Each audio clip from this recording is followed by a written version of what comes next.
el paso del tiempo, la isla lo ha convertido en uno de los peores amigos que jamás podrías haber tenido. Pero, ¿sucedió todo como lo dice la Biblia o hay algo más detrás?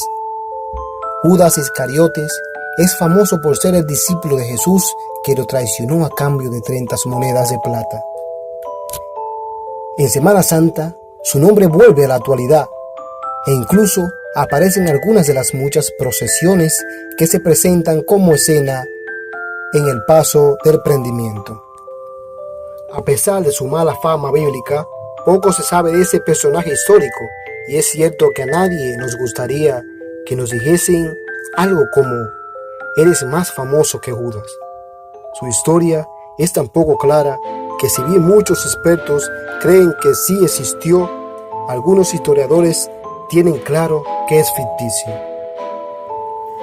Pero fue un Jueves Santo el momento que consideró el más adecuado para deshacerse de su maestro. Tras estar cenando con sus compañeros y que después se llegaría a conocer como la última cena, en donde informó a los sacerdotes de que la persona a quien él besaría era al que él iba a traicionar o a prender. Es muy cierto que a Jesús no le atrapó de sorpresa la actitud de su seguidor. De hecho, en algunos pasajes de la Biblia puede leerse cómo él se lamentaba de su deslealtad. Tras el malvado acto, poco después se arrepintió de su acción y quiso enmendar su culpa, devolviendo el dinero a los sacerdotes.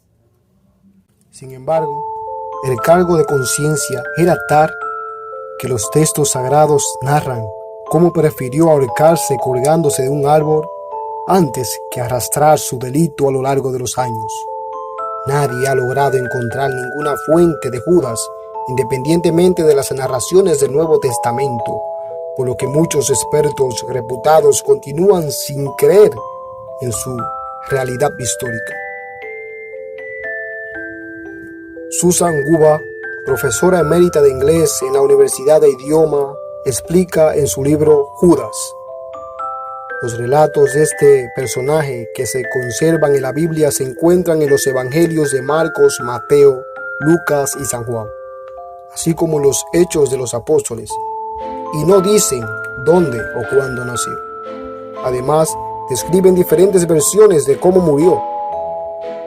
Las historias dicen lo que todo el mundo sabe, que fue discípulo de Jesús y que lo traicionó. Todos los evangelios, menos el de Juan, especifican que señaló a Jesús besándolo cuando se acercó a la multitud. Así lo llevaron enfrente a Poncio Pilato, el gobernador romano de Judea, quien decidió que posteriormente fuera juzgado y crucificado. Según el Evangelio de Judas, que para la Iglesia Católica es considerado como un libro apócrifo, porque son escritos surgidos en los primeros siglos del cristianismo y que no fueron reconocidos o aceptados en el canon de la Biblia israelita, pues en dicho evangelio se dice que fue Jesús quien le pidió a su discípulo que le entregara a las autoridades. Un texto recientemente traducido de hace unos 1200 años, escrito en copto, una lengua egipcia que usa el alfabeto griego, afirma que Judas usó un beso para traicionar a su líder, porque Jesucristo tenía la capacidad de cambiar sus apariencias. Así identificaría claramente a su maestro entre la multitud. Sin embargo, los otros textos no intentan explicar por qué lo hizo de esa manera. Pero el Hijo de Dios ya sabía su final antes de su arresto. Juan afirma que Jesús se enfrentó a su discípulo y le dijo: lo que estás a punto de hacer, hazlo rápidamente. Algunos describen a Juan como una persona a la que no debe verse confiado, y en lo que Satanás entró en algunos momentos. Además, afirman también que al ser tesorero y portar siempre la bolsa de dinero que el grupo compartía a veces, también les robaba. Pero estas son solo especulaciones. Les hicieron dos versiones sobre su muerte.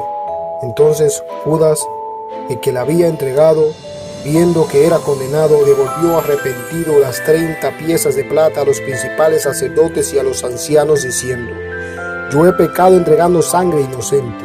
Mas ellos dijeron: ¿qué nos importa a nosotros? Allá tú. Y arrojando las piezas de plata en el templo, salió y fue y se ahorcó. Los principales sacerdotes, tomando las piezas de plata, dijeron: no es lícito echarlas en el tesoro de las ofrendas, porque es precio de sangre.